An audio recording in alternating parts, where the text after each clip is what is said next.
Hello, you're watching Proactive. Here's a look at some of the small cap company news we've been covering over the past week.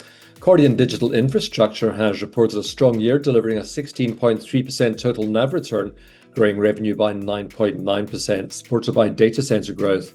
The company's also joined the FTSE 250, a move that's expected to broaden its investor base. We're very pleased that as of close of market today, we'll be part of the FTSE 250. So we expect to see significant inflows from the index trackers, and now it's much more easier for retail investors to buy into the stock. Foresight Environmental Infrastructure has raised its dividend for a 12th consecutive year and is targeting 8.04 pence per share for next year. The portfolio delivered a positive NAV total return of 6.2%, and growth coming from assets it already owns, including its anaerobic digestion portfolio and CNG Fuels platform.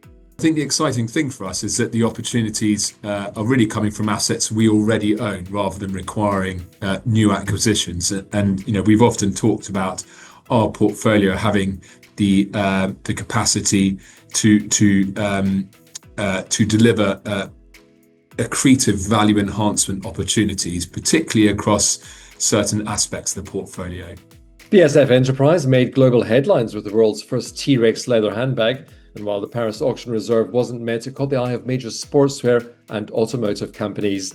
The CEO says they weren't looking at just the bag, they were looking at the technology behind it.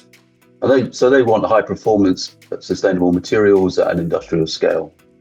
And the bag really proved that we can deliver the physical hardware, and now that we're scaling the software, as we call it, the programmable cells. Quantum Blockchain Technologies has incorporated Blockkeeper, a venture that aims to generate Bitcoin through hash power rather than expensive mining rigs. It's heading for an Aquis listing with documentation drafted and investor meetings underway. And so we will enter into a deal of revenue extra Bitcoin mined sharing, which will be a win-win situation for both companies, for Blockkeeper, for the miner, and also for QBT, who will of course get not only revenues from this arrangement, but also an increased valuation of its asset, which is Blockkeeper. London BTC company has picked up a third Nevada gold project called TEEP, with early sampling results the CEO describes as quite outstanding. The Walker Lane location puts it close to some of Nevada's best-known mining districts. There really are quite outstanding sampling results. And I think because there's historical workings there and because of the movement in the gold price, over the last 6 months, it feels like something, again, that could stand on its own within its own company. So now we've got 3 of these assets, which are all individually promising in their own right.